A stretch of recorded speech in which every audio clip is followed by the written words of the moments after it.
अस्सलाम वालेकुम रहमतुल्लाहि वबरकातुहू। दोस्तों कैसे हैं आप? उम्मीद है आप सभी लोग खैरियत से होंगे। नाउमीदी कुफ्र है, नाउमीद नहीं होना है। और ये रबीउल अव्वल का महीना दोस्तों अल्लाह के प्यारे नबी हज़रत मोहम्मद सल्लल्लाहु अलैहि वसल्लम के हवाले से बड़ा इंपॉर्टेंट है। और अल्लाह के नबी सल्लल्लाहु अलैहि वसल्लम की सुन्नत को अपनाते हुए ज़िंदगी में क्या इनकलाब आ सकता है। मैं एक आम सा आदमी हूँ दोस्तों, बचपन से अब तक जो मुझे जानते हैं बहुत सारे लोग, इस पर कोई शक नहीं है। वो चाहे मुझसे जो नफ़रत भी करते होंगे वो लोग भी ये तो मानते होंगे कि मैं मोहब्बत करने वाला आदमी हूँ। मैं बचपन से हर इंसान से मोहब्बत की अभी तक, और ये सुन्नत अपनाते हुए अपने बहन भाइयों, अपने बीवी बच्चों से और नरमी से बात करना, सबसे बात करना। जहाँ गुस्सा आया कुछ आया मैं पहल भी मैं ही करता हूँ बात करने में। तो यही मुझे मेरे प्यारे नबी हज़रत मोहम्मद सल्लल्लाहु अलैहि वसल्लम की सुन्नत से मिलता है। और अल्लाह इस कुरान से बहुत हदायत है। इस पर अगर कोई गौर फिक्र करे ना तो उसके लिए बहुत सारी निशानी है। अल्लाह दरगुजर आज़िम इंकसारी वाले को पसंद करता है, लेकिन वही लोग फला पाएंगे जो इस कुरान से हिदायत लेंगे। दोस्तों इसमें बहुत ख़जाना है। मेरे जैसे आम आदमी ने पूरी ज़िंदगी में इसमें बहुत सारा फ़ायदा हासिल किया। तो कुछ वाक़ियात मैं अपने शेयर करूँगा। ये अल्लाह पे भरोसा रख के नाउमीद नहीं होना, इससे क्या फ़ायदा होता है, सुन्नत पे चल के क्या होता है। पहले एक बात है, जब आँखें नफ्स की पसंदीदा चीज़ें देखने लगें तो दिल अंजाम से अंधा हो जाता है। और इख्तलाफात के बावजूद किसी से एहतराम से पेश आना कमज़ोरी नहीं दोस्तों, तरबियत और ख़ानदानी होने की दलील है। और दौलत और ओहदा इंसान को आर्जी तौर पे तो ज़रूर बुलंद और बड़ा करता है, लेकिन इंसानियत और अच्छा इखलाक इंसान को हमेशा सरबुलंद रखता है और लोगों के दिलों पे वो इंसान राज करता है। एक शेर था जी, यहाँ से स्टार्ट लेता हूँ। ना कोई साथ था मेरे, ना कोई पास है मेरे, मैं तन्हा था मैं तन्हा हूँ, मुझे तन्हा ही रहने दो। मेरी ज़ात भी मट्टी, मेरी औकात भी मट्टी, मैं मट्टी था मैं मट्टी हूँ और मुझे मट्टी ही में रहने दो। और मट्टी में इंसान को जाना है, मट्टी से बना है दोस्तों। और आज़ी इंकसारी अल्लाह को पसंद है। ये आपके पास है ना तो आप कमाल के आदमी, मुश्किलात से निकल जाएंगे आप।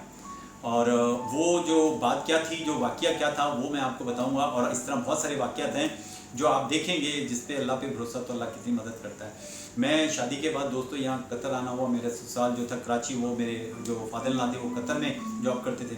तो मैं इसके बाद यहाँ आया। तो यहाँ आने के बाद उन्होंने प्रोग्राम बनाया बाई रोड उम्रे पे जाने के लिए, क्योंकि कतर से सऊदीया पास है, बॉर्डर है उसका। बाई रोड जाने के लिए अपनी कन्वेंस पे। तो वाइफ ने बताया भी इस तरह सुबह अबू जाएंगे सऊदी एम्बेसी और वीज़े के लिए सबका अप्लाई करेंगे और बाई रोड पे सभी लोग इसी तरह उम्रा करने जाते थे। तो उम्रे पे जाना था दोस्तों। तो मैं वाइफ को बुलाया, मैं परेशान हो गया। मैंने बोला मैं तो अभी ठीक नहीं हूँ, अंदर से ठीक होना है, पहले अपने आप को सही करना, फिर अल्लाह के घर पे जाना है। इस तरह अल्लाह के घर पे जाके तो ये अंदर से दिल मुतमईन नहीं हो तो नहीं है फ़ायदा वहाँ जाने के लिए। तो मैं चाहता हूँ मैं पहले खुद ठीक हूँ फिर जाऊँ। तो मेरा वीज़ा नहीं मिलेगा, बाकी सबका मिलेगा। और मुझे अल्लाह, जब मैं अंदर से मुझे लगेगा ठीक, तो फिर मेरा अल्लाह मुझे लेके जाएगा। और वो आप देखोगी कि एक दिन मैं जाऊँगा उस अल्लाह के घर पे। तो ऐसे ही हुआ दोस्तों, ये गए वीज़ा लेने, मेरे से सभी का मिला और मेरा वीज़ा नहीं मिला। तो उसके बाद ये दिन रात ऐसी तरह ज़िंदगी गुजरती रही।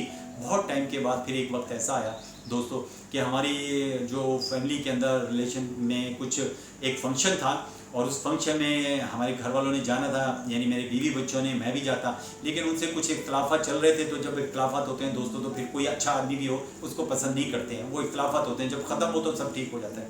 तो उस दौरान मैंने अल्लाह से दुआ की, या अल्लाह मैं इधर जाऊँगा तो मेरी ये बेइज्जती करेंगे या इग्नोर करेंगे, जो भी समझ ले, वैल्यू नहीं देंगे मुझे, तो मैं बंदा अल्लाह तेरा इधर उधर मैं जलील हूँगा। और मैं रुक सकता नहीं, क्योंकि खुशी और गमी में आपको अपने रिलेशन के नहीं रुकना है कभी भी, और बच्चों को भी नहीं रोक सकता। और मुझे जाना भी ज़रूर है, और नहीं जाता तो वो भी अच्छा नहीं है, क्योंकि वो अच्छी बात नहीं है। तो अल्लाह मेरे लिए कोई ऐसा रास्ता निकाल कि मैं उधर जाऊँ भी ना और काम भी बन जाए, उनकी भी इज़्ज़त रहे, मेरी भी इज़्ज़त रहे। तो अल्लाह ने दोस्तों करना ऐसा हुआ, मेरे कंपनी की तरफ से, मैं पाकिस्तान में जॉब करता था, बड़ी अच्छी जॉब थी, और वहाँ पे मेरा कुरान अंदाज़ी में नाम निकला हज के लिए। और मैं वाइफ को बताया, देखो मेरा अल्लाह ने वहाँ निकाल दिया, इस तरह से इनका भी इज़्ज़त रह जाएगी, मेरी भी, मैं वहाँ पे चला जाऊँगा। तो उसके बाद फिर ऐसा हुआ कि कहने की ज़रूरी नहीं है, गवर्नमेंट भी कुरान अंदाज़ी निकालेगी, कितने लोगों को भेजना उसमें आएगा तो तब की बात होगी। मैं बोला जब अल्लाह ने निकाला है तो इसका मतलब अल्लाह मुझे बचा रहा है, लेके जाएगा।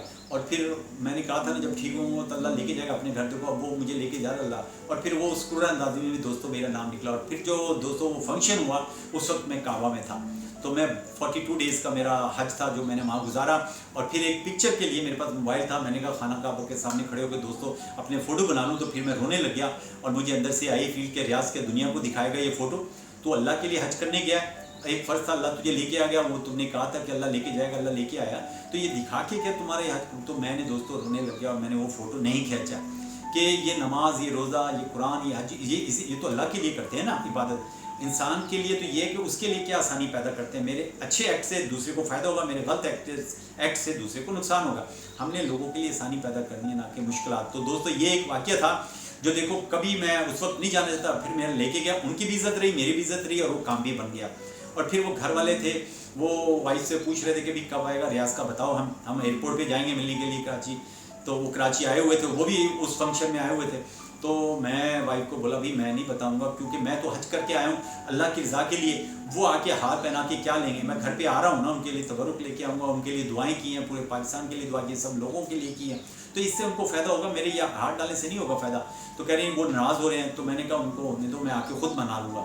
گھر آ کے وہ جو میرے بہن بھائی ان سب سے معافی مانگی میں نے, اور میں بولا وائف کا نہیں قصور, یہ میں نے انہیں منع کیا تھا, آپ کو اس سے کیا فائدہ, میرے حج سے تو آپ کو کوئی فائدہ نہیں ہے نا, اور میری نماز سے بھی آپ کو کوئی فائدہ نہیں, میں تو 5 وقت کا بچپن سے نماز پڑھ رہا ہوں, میں نماز ہی اچھا نہیں بن سکا تو حاجی کیسے ہوا, تو یہ تو میرا اللہ قبول کرے گا.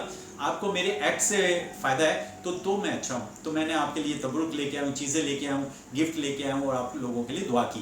تو دوستو اس طرح سے زندگی آپ گزاریں قرآن, تو اللہ آپ کا بہت ساتھ دیتا ہے. اور بہت سارے واقعات ہیں وہ میں آپ کو بتاؤں گا کہ بولنا نہیں ہے, عمل کرنا ہے, سننا نہیں ہے, عمل کرنا ہے اس قرآن پہ اور اللہ کے نبی صلی اللہ علیہ وسلم, تو آپ بالکل دوسروں سے مختلف ہو جائیں گے, اور اللہ کمال کا آپ کو حوصلہ دے گا.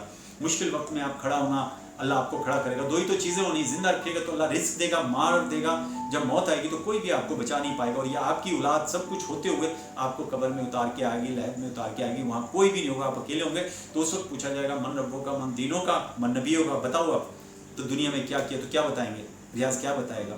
تو اس لیے ابھی سے بچپن سے یہ کام کر رہے ہیں, لوگوں کے لیے آسانی پیدا کریں تاکہ قبر میں ہمارے لیے آسانی اور آخرت میں آسانی ہو, تو میرا رب اور میرا پیارا نبی آقا حضرت محمد صلی اللہ علیہ وسلم خوش ہو. دوستو ملتے ہیں نیکسٹ ویڈیو میں. امید ہے آپ کو یہ ویڈیو بھی پسند آئی ہوگی, تو لائک کیجیے گا, سبسکرائب کیجیے گا. میری کوئی بات غلط لگی ہو تو میں معذرت چاہتا ہوں, ہر آدمی اپنے اینگل سے سوچتا ہے, لیکن میں اپنے حساب سے سوچا جو مجھے لگا صحیح, اور میری کوئی ہو غلطی تو وہ مجھے ضرور آگاہ کر دیجیے گا. اور اللہ سب کو خوش رکھے, شاد آباد رکھے, دعا میں